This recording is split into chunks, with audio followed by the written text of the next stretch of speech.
Hey everyone, welcome back to IELTS time. Today we're focusing on IELTS speaking part 3, and our topic is the role of traditional stories in society.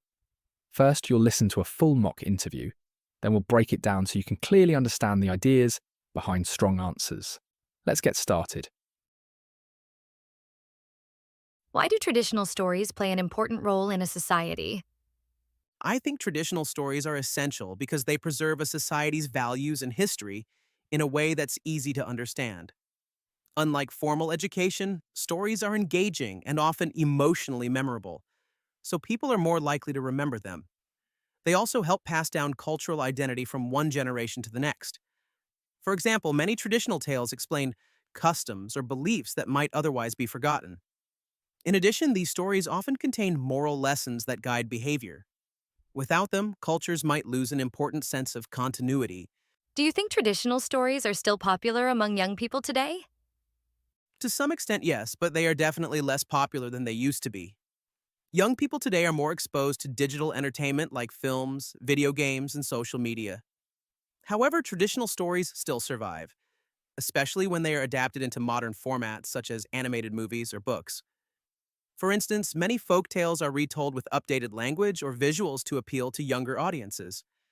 I think their popularity depends largely on how they are presented. If they feel relevant and engaging, young people are still willing to enjoy them. How have traditional stories been passed down through generations in your country? Traditionally, stories were passed down orally, especially within families or local communities. Grandparents would often tell these stories to children, particularly during gatherings or before bedtime. Over time, many of these stories were written down in books, which helped preserve them more accurately. In recent years, they've also been shared through television programs and online platforms. This shift has made them more accessible to a wider audience. However, I feel that the personal connection of oral storytelling has slightly diminished. What kinds of moral lessons can people learn from traditional stories? Traditional stories often emphasize values like honesty, kindness, and perseverance. Many of them show the consequences of bad behavior, such as greed or dishonesty, which helps reinforce social norms. For example, characters who act selfishly are usually punished in some way. On the other hand, those who are brave or generous are often rewarded. These clear outcomes make it easier for people, especially children, to understand right from wrong. Overall, they serve as simple but effective tools for moral education. Do you think modern forms of entertainment have replaced traditional storytelling? I wouldn't say they have completely replaced it, but they have certainly reduced its prominence. Nowadays, people prefer faster and more visually stimulating forms of entertainment, like movies or short videos. However, traditional storytelling still exists, often in adapted forms such as films or digital content. In fact, many modern movies are inspired by old folk tales or legends. So rather than disappearing, storytelling has evolved. I think it's more accurate to say it has changed rather than been replaced.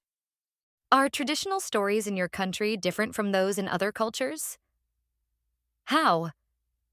Yes, I believe they differ quite a lot, mainly because they reflect unique cultural values and historical backgrounds. For instance, some cultures focus heavily on community and harmony, while others emphasize individual heroism. The characters, settings, and even the types of conflicts can vary significantly. In my country, traditional stories often include supernatural elements or moral dilemmas. In contrast, stories from other cultures might focus more on adventure or romance. These differences make exploring stories from different cultures very interesting. Should schools include more traditional stories in their curriculum? Why or why not? Yes, I think schools should include more traditional stories because they are an important part of cultural education. They not only improve language skills but also teach students about their heritage. In addition, these stories often contain valuable life lessons that are still relevant today. Learning them in school ensures that they are not forgotten over time. However, I think they should be taught in an engaging way, rather than just as memorization. This would help students appreciate them more deeply. How has technology changed the way people experience stories?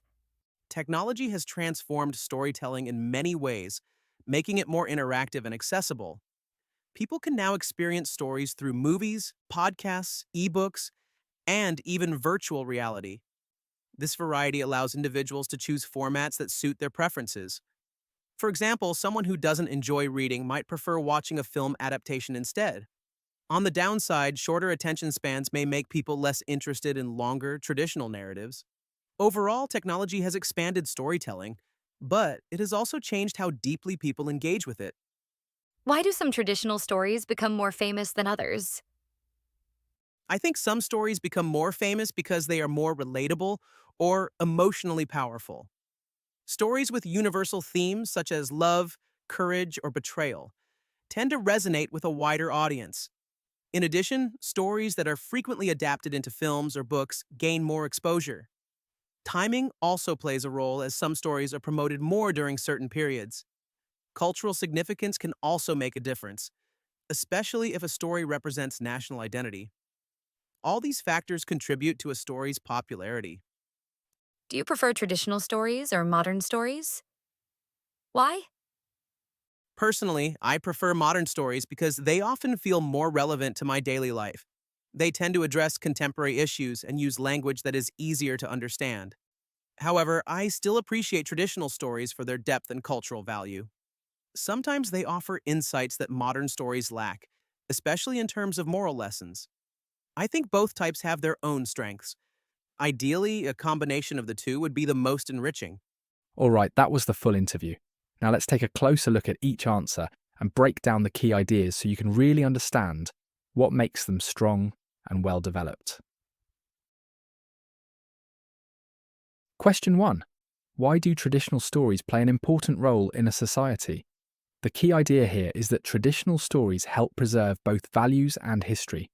In other words, they keep a culture alive over time, especially as it's passed from one generation to the next. Another important point is that stories are naturally engaging and memorable. People are much more likely to remember something emotional or interesting, which makes stories a powerful way of sharing knowledge. There's also the idea of cultural identity. Stories help people understand where they come from and create a shared sense of belonging. And finally, these stories often teach moral lessons, so they don't just entertain, they also influence how people think and behave. Question 2. Are traditional stories still popular with young people? This answer is really about balance. Traditional stories are still around, but they're not as popular as they used to be. A big reason for that is digital entertainment. Young people today are constantly exposed to fast-moving content like social media, films, and video games. At the same time, these stories haven't disappeared. They've simply adapted. Many of them are now told through movies or modern books.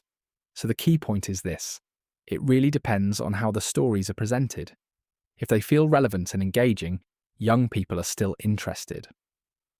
Question 3. How have traditional stories been passed down over time? Here, the main idea is change over time. In the past, stories were mainly shared orally, often within families. This made storytelling a very personal experience, especially between grandparents and children. Later on, these stories were written down, which helped preserve them more accurately. And today, technology plays a big role. Stories are shared through TV and online platforms, making them much easier to access. But at the same time, that personal connection has become weaker, which slightly changes the experience. Question 4. What kind of moral lessons do traditional stories teach? This answer focuses on values. Traditional stories often highlight qualities like honesty, kindness, and perseverance. These ideas are presented very clearly, which makes them easy to understand. They also show consequences. Negative behavior is usually punished, while positive behavior is rewarded. Because of this, the lessons are very direct, especially for children. So overall, these stories are a simple but powerful way of teaching right and wrong. Question 5. Have modern forms of entertainment replaced traditional storytelling? This is really about change, not replacement. Modern entertainment has made traditional storytelling less prominent, mainly because people prefer faster and more visual content. However, storytelling still exists, just in different forms. Many films and digital stories are actually based on traditional ideas, so instead of disappearing, storytelling has evolved. Question 6. Are traditional stories different across cultures? The key idea here is cultural difference. Stories reflect the values and history of a society, so naturally, they vary from one culture to another. For example, some cultures focus more on community, while others highlight individual success. There are also differences in characters, settings, and types of conflict. Overall, traditional stories are a reflection of cultural identity. Question 7. Should schools include more traditional stories? This answer highlights the role of stories in education. Traditional stories help students understand their cultural background, which is an important part of identity.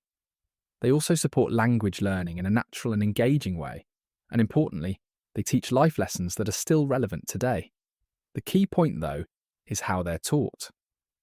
If the approach is engaging, students are much more likely to connect with them. Question 8. How has technology changed the way people experience stories? The main idea is expansion. Technology has made storytelling more accessible by introducing formats like films, podcasts, and even virtual reality. This gives people more choice in how they experience stories. But there's also a downside. Shorter attention spans can make it harder for people to engage with longer traditional narratives. So overall, technology has improved access, but changed how deeply people engage. Question 9. Why do some traditional stories become more famous than others? This comes down to connection and exposure. Stories that are emotionally powerful or relatable tend to reach more people. Themes like love, courage, and betrayal are universal. Another key factor is adaptation. When stories are turned into films or books, they become much more visible. Timing and cultural importance also play a role. So in the end, popularity depends on both how people connect with a story and how widely it's shared. And finally, do you prefer traditional or modern stories? This answer is about balance. Modern stories often feel more relevant and easier to relate to because they reflect current life. At the same time, traditional stories offer deeper cultural and moral insights, so both have their strengths. Ideally, a combination of the two gives the most complete experience. So those are the key ideas behind each answer. Focus on expressing your ideas clearly. That's what really matters in part 3. For more practice like this, check out our membership for exclusive lessons. Thanks for watching, and I'll see you in the next lesson.